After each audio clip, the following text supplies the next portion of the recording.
नमस्कार, आप देख रहे हैं मौलिक शक्ति न्यूज और मैं हूं आपके साथ सर्वोच्च अदालत से मिली राहत के बाद राहुल गांधी की लोकसभा की सदस्यता जल्द बहाल हो पाएगी या नहीं, कहना अभी मुश्किल है।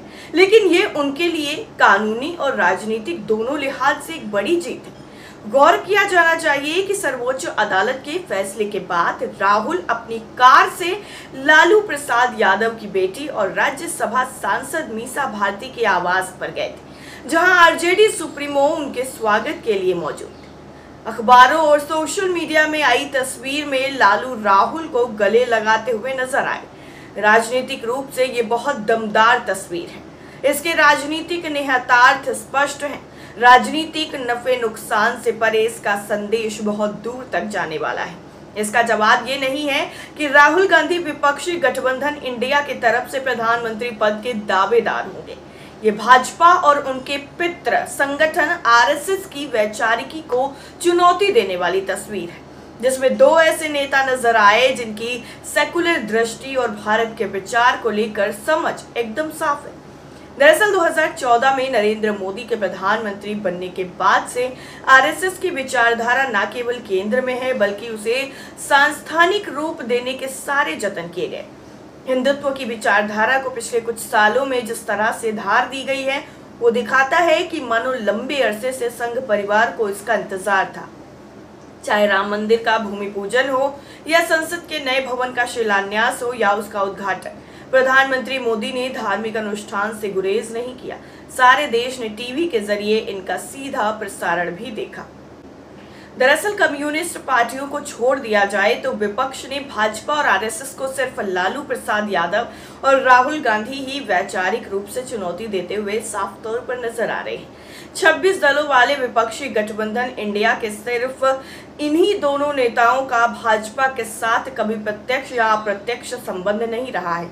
लालू को लेकर राहुल के मन में पहले चाहे जिस तरह का भाव रहा हो, अभी दोनों एक पाले में हैं। वरना यूपीए शासन के दौरान चारा घोटाले पर एक महत्वपूर्ण फैसले के आने से ठीक पहले राहुल गांधी ने सार्वजनिक रूप से उस अध्यादेश को फाड़ दिया था, जिसमें दोषी ठहराए गए जनप्रतिनिधियों को अयोग्यता से बचाया जा सकता था। ये खुला रहस्य है कि यूपीए ने यह अध्यादेश लालू प्रसाद की सदस्यता बचाने के लिए ही लाया था। जनप्रतिनिधित्व अधिनियम में किए गए संशोधन की वजह से ही तब लालू प्रसाद की संसद से सदस्यता चली गई और उनके चुनाव लड़ने पर रोक लगा दी गई। राहुल ने जब अध्यादेश फाड़ा था तब ये भी कहा गया था कि उन्हें शायद ये अंदाजा नहीं है कि 1996 में जब कांग्रेस के भीतर और बाहर उनकी मां सोनिया गांधी को विदेशी बताकर विरोध किया जा रहा था, तब लालू अकेले ऐसे नेता थे जिन्होंने दमदारी के साथ उनका बचाव करते हुए उन्हें भारत की बहू बताया था। ये भारत के विचार की ही पुष्टि थी।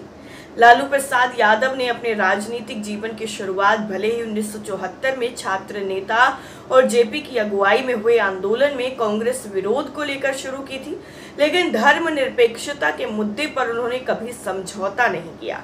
आखिर उन्माद से भरी लाल कृष्ण आडवाणी की रथ यात्रा को रोकने और उन्हें गिरफ्तार करने का साहस भी लालू प्रसाद यादव ने ही किया था। बेशक लालू की राजनीतिक लड़ाई में भ्रष्टाचार का मुद्दा आड़े आता रहा है, जिससे उनकी साख को धक्का लगा है, लेकिन मोदी के 9 साल के कार्यकाल में भ्रष्टाचार कानूनी से कहीं अधिक राजनीतिक भायादोहन और धारणा की लड़ाई का औजार बन गया है। एनसीपी का हाल का घटनाक्रम इसकी मिसाल है। इसके बावजूद लालू की साख यही है कि वो भाजपा और संघ को विचारधारा के आधार पर सीधी चुनौती देते हैं। इसमें किसी तरह का विचलन नहीं है। यही बात राहुल के साथ है। इसकी झलक उनकी कन्याकुमारी से कश्मीर तक की गई 4000 किलोमीटर की भारत जोड़ो यात्रा में साफ तौर पर नजर आई थी। लिहाजा राहुल की सदस्यता बहाल होती है या नहीं, उन्हें अविश्वास प्रस्ताव पर बोलने का मौका मिलता है या नहीं, इससे विचारधारा की इस लड़ाई में फर्क नहीं पड़ने वाला है। फिलहाल अब देखना ये होगा कि अब राहुल गांधी की सदस्यता कब बहाल होती है। आपका क्या मानना है इस रिपोर्ट को लेकर, कमेंट करके जरूर बताइए।